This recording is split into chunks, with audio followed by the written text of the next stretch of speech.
Welcome back everyone to my Let's Play of Final Fantasy V, the 4-job Fiesta for TnyToe's Rat Rescue. It's time for our party to head deeper into the void. So, we made a little trip into the void. We met Gilgamesh, we showed him the way out.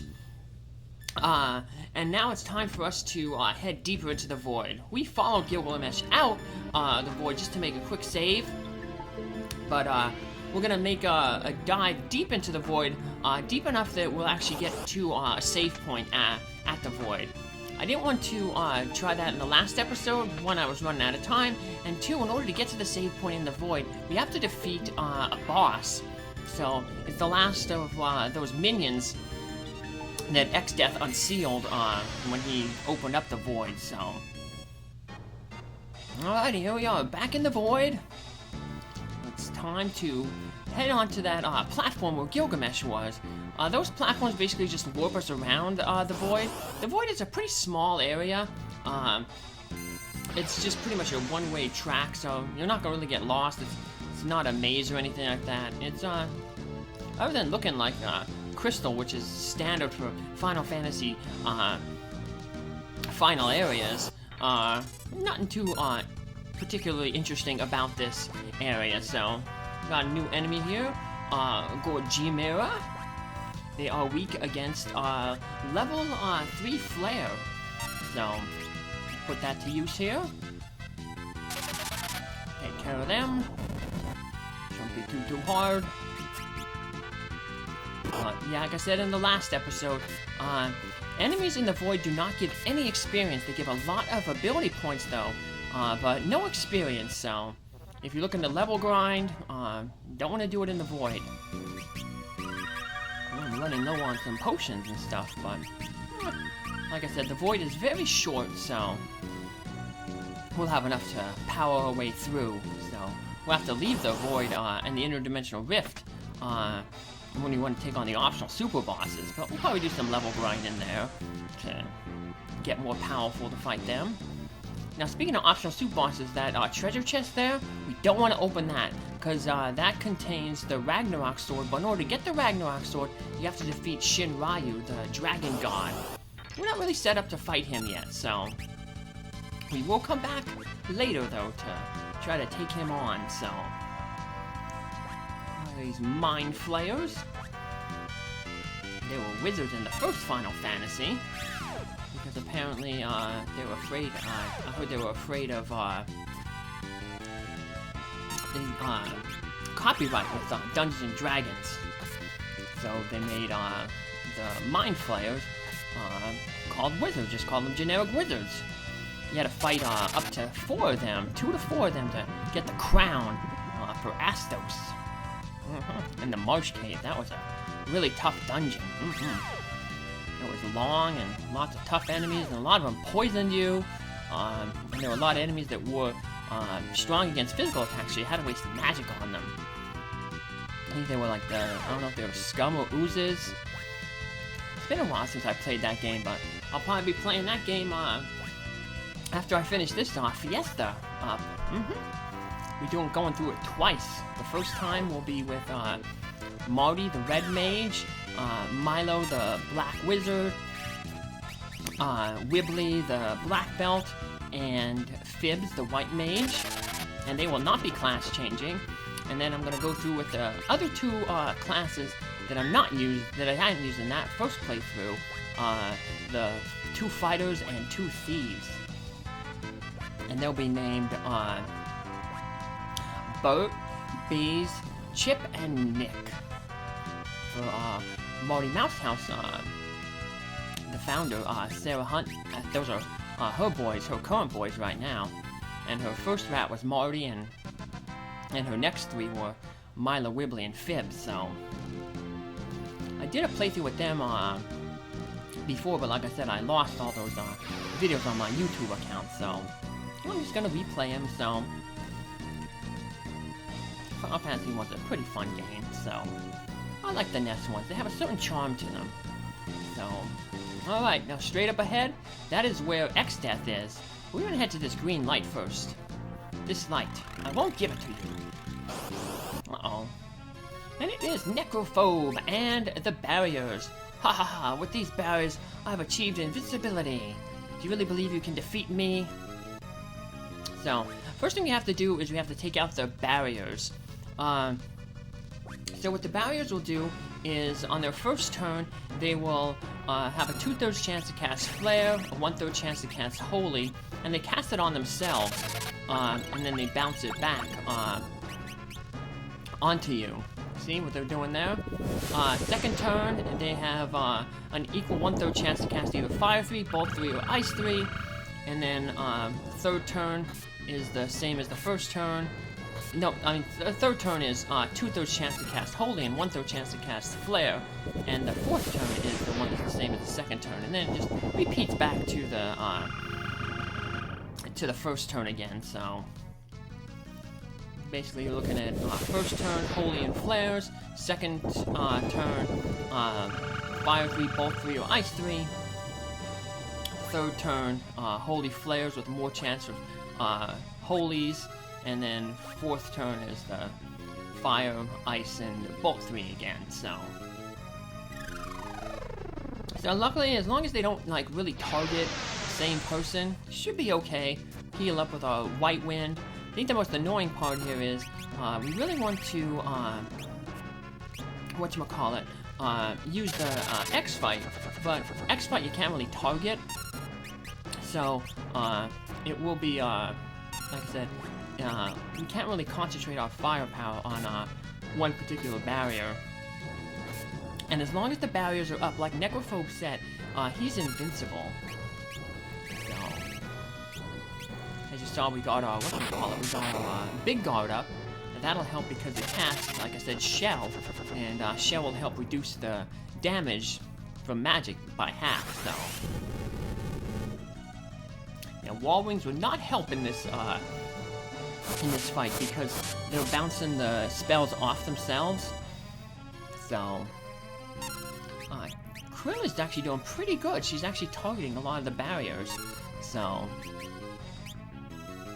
I'm having Faris use a little bit of the aim command too. So, hopefully that you know, focus on some of the barriers. So, concentrate the firepower. Aqua Rake will hurt them, not do too much damage, but since it's a non-targeted spell, it won't be reflected by the Wall Ring, so. But, like I said, it's just a matter of surviving, and then once the barriers are down, then Necrophobe will kind of fall pretty easily, so. His stats will pop up then a little bit later. What makes Necrophobe easy is he's weak to every single magic type spell, so you can do a lot of damage with magic. Of course, we'll be using our X-Fight, and when he's alone, obviously the X-Fight is just going to hit him all the time. So, unfortunately, if you hit him right now while any of the barriers are up, it won't do any damage to him. So, way to go, Krile! Attacking that barrier. Woohoo! Why couldn't our Berserker have been that good during the, well, I think it was Faris at the time, against the Sandworm? My invincible barriers! You've left me with no choice. Have a taste of my true power. It's all you can eat. So, he starts off with Flash to try to blind you. Luckily, it missed us all. His next turn, he will try 2/3 chance to fight, 1/3 chance to use Hurricane, and then from then on he has his third turn, 2/3 chance to fight, will use a special attack, fourth turn 2/3 chance to fight or Hurricane, fifth turn 2/3 chance to fight or a special attack. So he does a lot of fighting, but he's weak to level 3 Flare, being that he is level 66. So, try to steal an elixir off of him. That's his common steal, so elixir's always good to get. So now, theoretically, you can't really defeat Necrophobe. So, you'll see what will happen, so. All we gotta do is just basically reduce him down to, you know, his 0 hit points, and then the battle will become a scripted battle. Let's see if we can get that elixir. Woohoo! We got another elixir. That'll help since we're running out of potions. After we do enough damage, then Gilgamesh appears. What? Gilgamesh? I just said that. Made it! Hello there, surprised to see me? Ha, if I just left you in the lurch, I'd look like a joke for all of history. Thought I'd let that happen? As if. If you're so eager to fight, you can be the first to die. Yeah, so now this is just a scripted battle. You don't have to do anything, we just pretty much defend. Necrophobe's gonna fight Gilgamesh, and Gilgamesh gonna take on Necrophobe, so... You can't even hold a birthday candle to the blazing flame of my winning spirit. He called him a baldy. Bald is beautiful. Yeah, the main thing here we want to do is just steal that Genji armor from Gilgamesh. Krile, your grandfather. He was a pretty strong guy. Yeah, he fought him one-on-one. Grandpa. Back in Exdeath's castle when we first got to the world. And you, Faris. You must fall in love. Well, try acting a little like a woman, if you still know how. Hey! What's he gonna say to Lenna? Yeah, he heals himself up whenever that elixir thing kind of appears. Sort of like how the magic urns did, so... After this fight, we're gonna go hunt down some enemies, so we might as well heal up. Lenna! Always so selfless toward animals. Never lose that pure heart. Aww. You know who else is pure to animals, or good to animals? TnyToe's Rat Rescue! And TnyToe. I'm going to fight you one more time. Mano a mano. I never fought mano a mano, so I guess I just wanted to do it once. You have admirable companions. I envy you. Gilgamesh.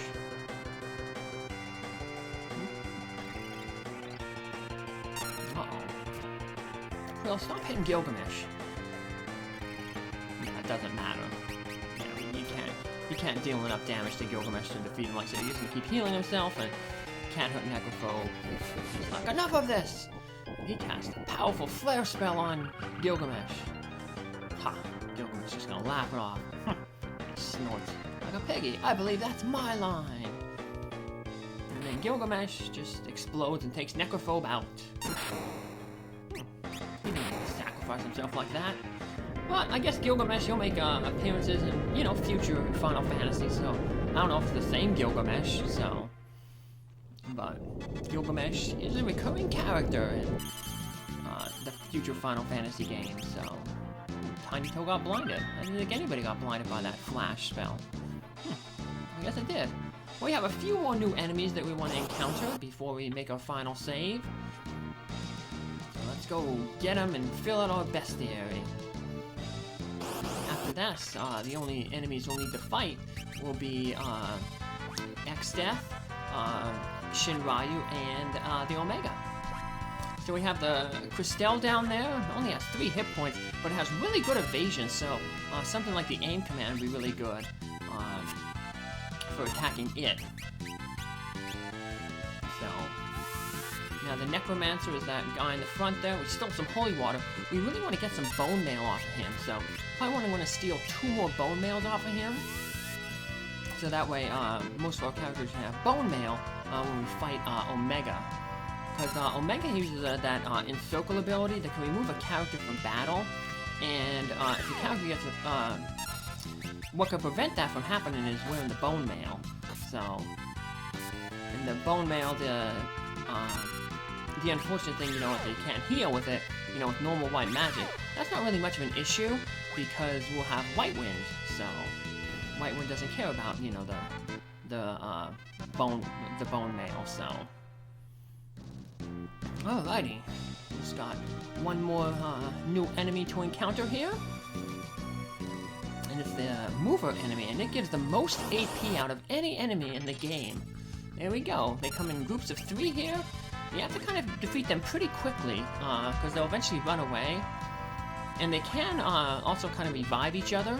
So, now an annoying thing here that I didn't know, but I try here is I'm like, oh, level 4 quarter should work on them, because, you know, there are multiple level 4.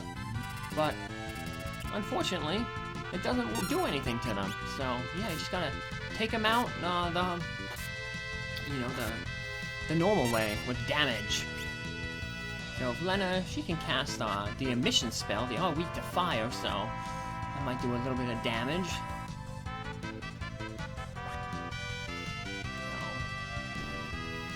So, now these guys, if you defeat them all in time, you'll get 199 AP.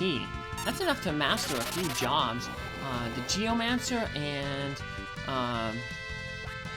maybe the Bard? I think they mastered, there's 2 different jobs that I might be able to master in one go. Definitely for sure the Geomancer, that's a very small job. It doesn't have a lot of levels, and mastering it doesn't take too much, but I guess these guys would be good for like certain jobs like the Mine that has 999 ability points to master. And the Red Mage, its final job ability, Dual Cast, takes 999 job point abilities to master, so... Woohoo! We took him out! Got a lot of gil, and 199 ability points, so that gil will go toward buying some elixirs, so... That's good, but... we'll use the elixirs when we fight the super bosses. We won't need them for Exdeath, which is pretty much all we have to do to finish off this game, and that's what we'll do in our next episode. We'll finally go approach Exdeath and see if we can take him out before he uses the power of the void anymore. Take care, have a good one, thanks for following along, see you around, bye!